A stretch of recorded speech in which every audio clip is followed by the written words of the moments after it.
안녕하세요. 결혼한 지 이제 6개월 된 31살 여자입니다. 정말이지 이런 문제로 갈등을 겪게 될 줄은 꿈에도 생각하지 못했네요. 남편은 올해로 36이고 위로 3살 차이 나는 형이 있고요. 저한테는 5살 차이 나는 여동생이 있어요. 결혼하기 전에는 이런 일이 있을 거라는 상상도 못했어요. 이젠 이미 늦어버렸단 걸 알지만 물을 수만 있으면 물러버리고 싶은 심정입니다. 남편과 저는 직장 동료의 소개로 만난 사이예요.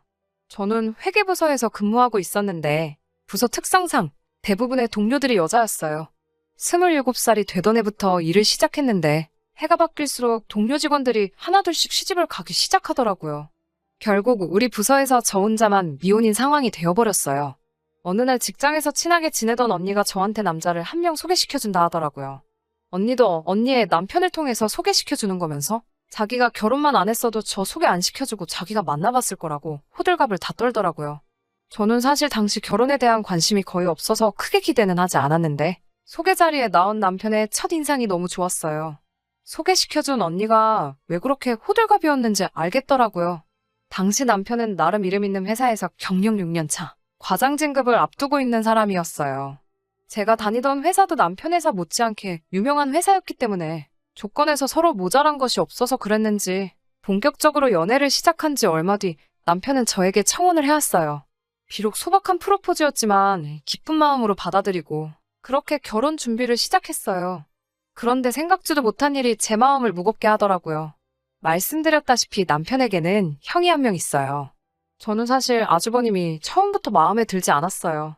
두 사람이 진짜 형제가 맞나 싶을 정도로 달랐거든요.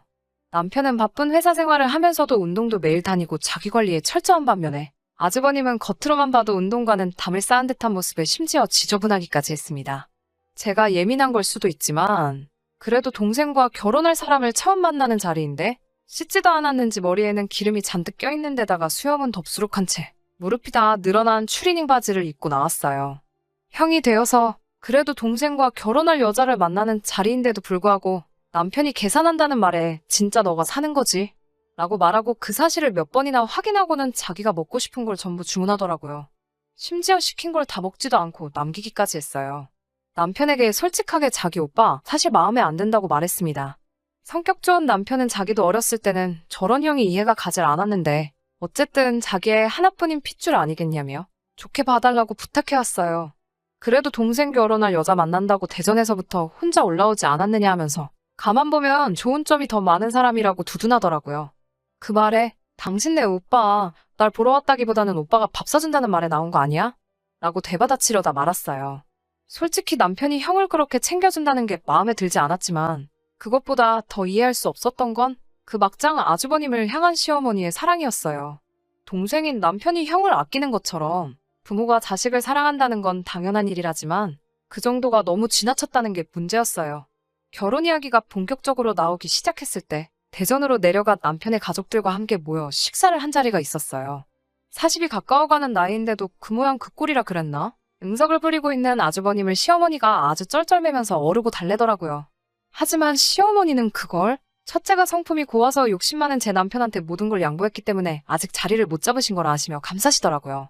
제 남편이 욕심이 많다는 말도 이해가 가질 않았어요.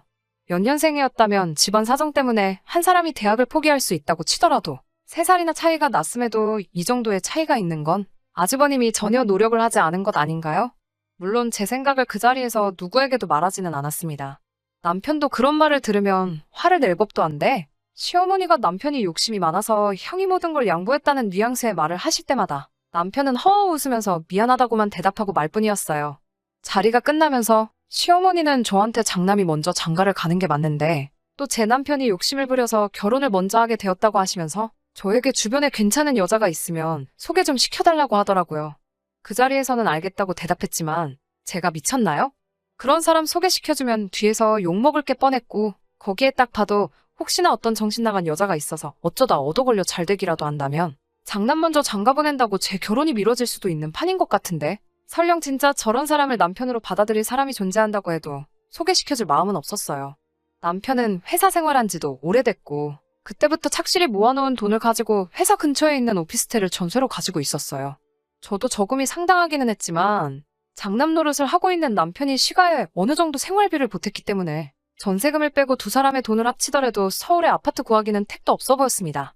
시가의 생활비를 보내는 게 마음에 걸리긴 했지만 남편이 버는 돈이고 저와 결혼하면서 하던 걸 멈추라고 할 수도 없는 노릇이라 각자의 월급에서 150씩은 각자 자유롭게 관여하지 않고 쓸 수 있도록 하고 나머지 금액은 대출금 및 생활비나 공동으로 나가는 통장을 따로 만들어 관리하기로 했어요. 신혼집은 출퇴근 거리가 멀어지기는 하겠지만 서울을 조금 벗어나더라도 대중교통이 잘 되어 있는 곳을 알아보고 있었습니다. 그런데 어느 날 시어머니한테 연락이 왔어요. 아파트를 서울이 아닌 곳에 알아보고 있다는 소식을 듣고 전화했다고 하셨고 목소리는 조금 격앙되어 계신 것 같았습니다. 시어머니는 무리를 해서라도 서울에다가 집을 얻으라고 하시더라고요. 여차저차해서 서울에 무리해서 집을 구하려고 하면 대출을 그만큼 더 끼게 된다고. 그렇게 되면 저희들 저금에 이것저것 다 계산해보면 시댁에 드리는 생활비도 못 드릴 수도 있다고 말씀드렸어요. 그 말에 시어머니는 되보네? 그렇지. 생활비는 줄이면 안 되지. 라고 말하시면서 그러면 좀 더 머리를 써서 서울에 집을 구할 방법을 알아보라고 하시더군요. 너나 우리 아들이나 둘 다 똑똑하고 배운 사람들 아니냐면서요. 하지만 서울 집값이랑 저희가 배운 거랑 무슨 상관이 있겠어요. 그래서 서울에 꼭 집을 구해야만 하는 이유가 따로 있으신 거냐고 물어봤어요.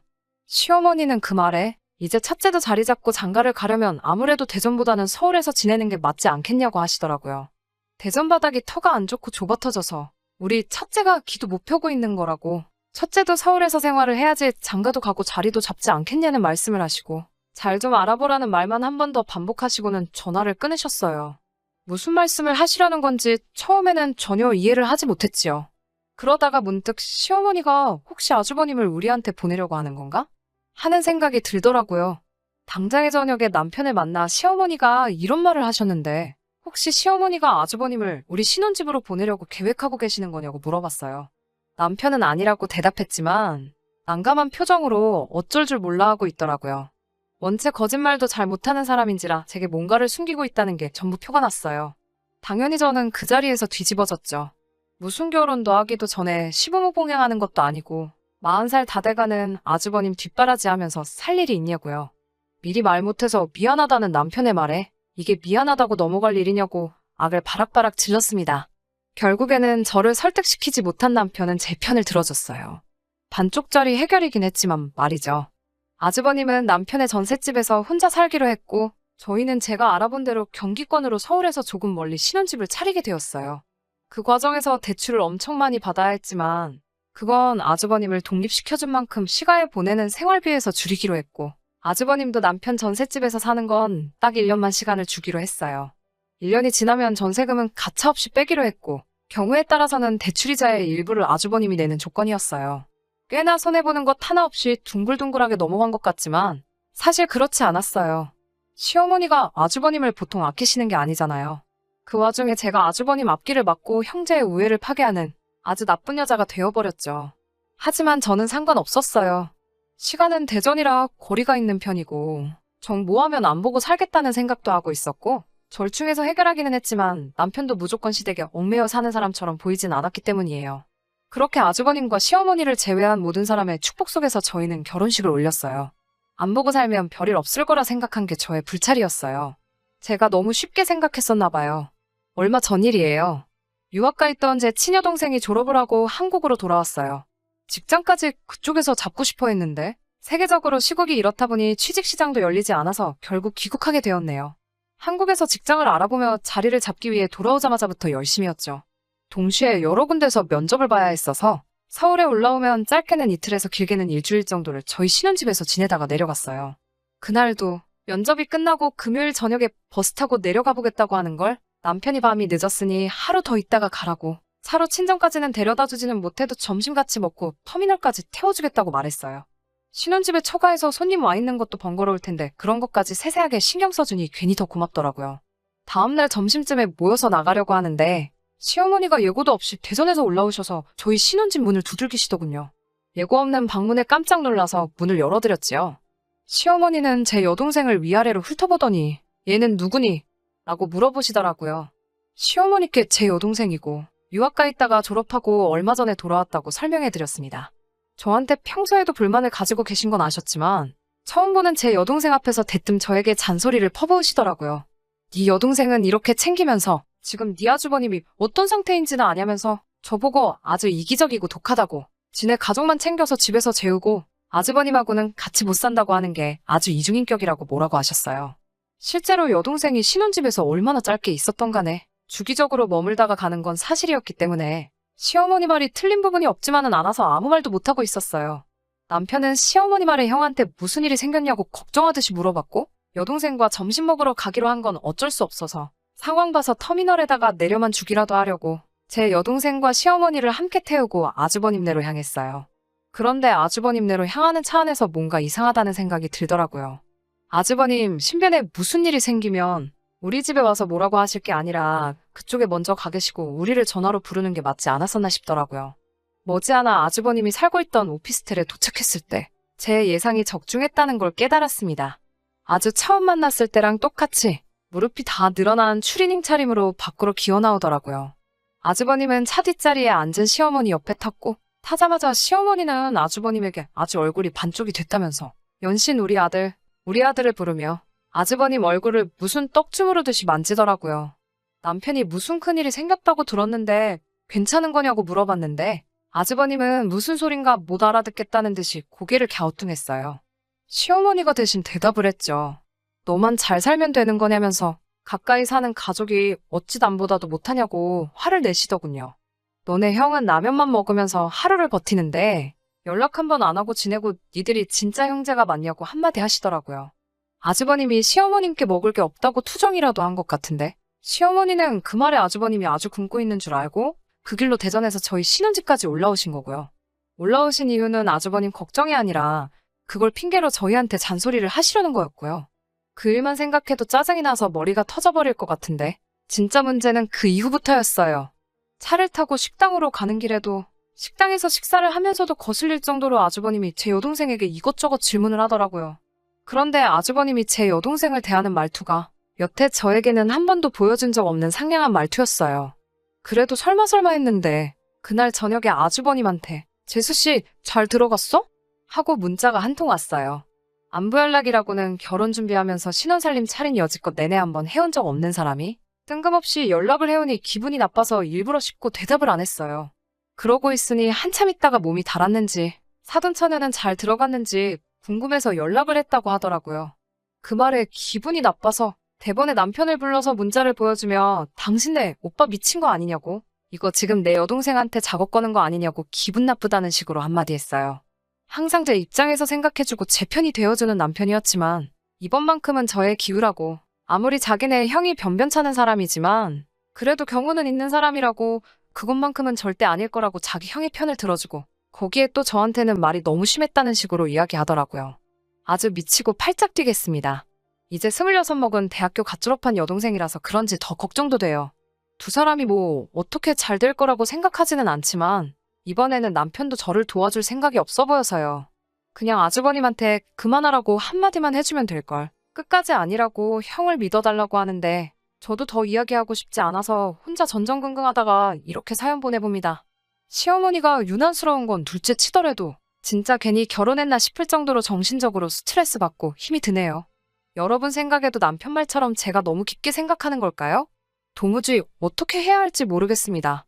오랜만이에요. 얼마 전 사연 보냈던 쓰니입니다. 후기 같이 한번 보내드립니다. 제가 첫 사연 보낸 지도 벌써 2달이 넘어가네요. 그간 아주 크고 작은 사건들이 많았어요. 일단 아주버님이 제 동생한테 관심이 있는 건 제 예상이 맞았어요. 정말 어떻게 알았는지 제 여동생한테 언제부터인가 개인적으로 연락을 했다고 하더라고요. 다가오는 제 생일날 깜짝 파티를 해주고 싶다는 식으로 아무것도 모르는 제 여동생을 꿰어내서 밖에서 처음 만남을 가졌었나 봐요. 여동생은 아무래도 상대가 제 아주버님이다 보니 싫다고도 내색도 못하고 그렇게 몇 번을 밖에서 만났나 봐요. 불편함을 견디다 못해 저한테 도와달라고 연락을 해왔어요. 다행히도 무슨 일을 당한 건 아니고 맨날 틈날 때마다 카톡 보내고 밖에서 만나자고 하고 아주 죽겠다고 했어요. 남편한테 당장에 이 사실을 말했죠. 아니라고 잡아떼던 남편도 여동생이 그렇게 말하니 얼굴색이 바뀌더라고요. 그렇게 아끼던 형이었는데 대번에 욕을 하면서 이 자식을 가만두지를 않겠다고 길길이 날뛰며 그 길로 곧바로 저와 함께 아주버님이 사는 집으로 향했어요. 아주버님은 나와보라는 전화를 받고 심상치 않은 분위기를 눈치챈 건지 밖에 나올 생각을 안 하더라고요. 그래서 신랑하고 집 안으로 문 닫고 들어갔어요. 바보같이 비밀번호도 안 바꾸고 그냥 살고 있더군요. 문을 열었더니 온 집안에 악취가 진동을 하고 있고 아주 난장판이 되어 있었어요. 남편이 혼자 살 적에는 정말 필요한 것만 있고 항상 남편 스킨향기랑 샤워실 냄새가 섞여서 좋은 냄새가 나고 깔끔하게 정리되어 있는 방이었는데 지금은 바닥에 쓰레기가 널브러져 있고 벽지는 그 위에 라면을 쏟은 건지 얼룩덜룩하고 아주 집 상태가 말이 아니었어요. 저희를 보자마자 어떻게 들어왔냐고 이거 지금 무단 침입이라고 경찰을 부르겠다 으름장이더라고요. 신랑이 아직 전셋집 자기 이름으로 되어 있는 거 모르냐고 말하고 집은 또 왜 이렇게 개꼬라지를 만들어놨냐고 한마디를 했어요. 전세금 뺄 때 원상복귀를 해놔야 하는데 아직 직장도 못 구한 사람이 무슨 돈으로 물어줄 거냐고 다그쳤어요. 아주버님이 남편한테 대놓고 야 이 멍청아라고 부르고서 너가 아직 세상 물정을 모른다고 하더라고요. 이런 경우는 거의 민사로 진행이 돼서 소송비 부담 때문에 보통 집주인이 자기 돈 주고 고친다고 하더라고요. 그 말을 듣자마자 남편이 아주버님 얼굴을 한 대 올려붙였어요. 동생한테 한 대 맞은 아주버님이 많이 놀란 듯 보였지만 오히려 그 자리에서 제가 더 놀랐어요. 남편이 그 정도까지 할 거라고는 저도 상상도 못했거든요. 아무 말도 못하는 아주버님을 앞에다 두고 남편이 적당히 형님 대접해주면 모범은 못 돼도 도움은 되려고라도 해야지. 아주 나를 이혼당하게 하려고 작정을 한 거냐고 소리치더군요. 그리고 우리 처제한테도 연락할 생각 하지도 말라고. 지금은 이 정도로 끝나는데 앞으로 처제한테서 형 관련된 이야기가 한 번이라도 더 나오는 날에는 그때는 형이고 뭐고 이 정도로 끝나지는 않을 테니까 궁금하면 어디 한번 해보라고 소리를 바락바락 질렀어요. 아주버님은 남편한테 맞은 자리를 부여잡고 아무 말도 못하고 있었고 남편은 다음 주에 와서 확인할 거니까 집도 원상복구 해놓으라고 하고 저를 데리고 밖으로 나왔습니다. 나오면서 안 하면 무단 주거침입으로 쫓겨나는 사람이 누구인가 한번 보자고 했어요. 정말 단 한 번도 보지 못한 남편의 모습에 놀라기도 했지만 무엇보다 찍소리도 못하는 아주버님 꼬라지를 보니 아주 속이 후련하더라고요. 건물에서 나와서 아직 차 시동도 걸지도 않았는데 그새 시어머니한테 일러 바쳤는지 곧바로 전화가 오더라고요. 얼마나 목소리가 크신지 전화기 너머로 소리가 저에게 들릴 정도로 언성을 높이셨어요. 대충 듣자 하니 시어머니는 제 탓부터 하고 있더군요. 결혼 전에는 싸움 한번 하지 않던 우애 좋은 두 형제를 제가 다 갈라놨다며 아주 마귀 같은 걸 집에 들였다고 소리를 지르셨어요. 남편이 어머님한테 형이 무슨 짓을 했는지나 알고 계시냐고 이제 막 대학교 졸업한 여자인 걸 떠나서 지 친동생 마누라의 여동생한테 찝쩍대는 게 말이나 되냐고 따졌죠. 시어머니는 그게 뭐가 어떠냐면서 요즘 겹사돈이 문제될 게 어디냐면서 오히려 그 사실을 제 여동생 탓을 하며 폭언을 하셨어요. 유학 다녀와서 여기저기 아무렇게나 굴러먹던 애라서 저의 사주로 둘 사이를 갈라놓으려 아주버님한테 먼저 꼬리를 친 게 분명하다는 식으로 말을 하더군요.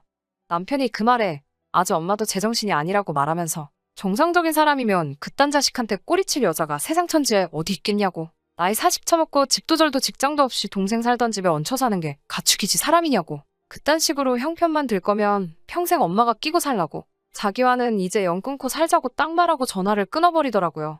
그 다음 주에 집 정리를 해놨나 보러 갔더니 집은 치워놓지 않고 아주버님은 짐 싸서 시가로 내뺀 것 같아요. 저희 돈을 들여서라도 집은 수리해놓고 전세금을 빼서 대출금을 갚으려고 합니다. 남편과는 앞으로 시댁에서 진심으로 사과하는 그날까지 아무런 교류 없이 남으로 지내겠다고 이야기했어요. 그 후에 따로 연락은 없었는데 시어머니한테서 남편이 보통 용돈을 붙이는 5일에 전화를 한 통 하시더라고요. 아마도 생활비를 왜 안 보내주냐 물어보려 하신 전화 같아서 제가 그냥 받지 말라고 했어요. 제 예상이 틀린 적이 없으니 남편도 이제는 제 예상을 무조건 믿어주더라고요. 이제 남편과 저 단둘이 행복하게 지내게 될 결혼 생활이 기대가 돼요. 후기까지 읽느라 길었을 텐데 끝까지 들어주셔서 너무 감사합니다.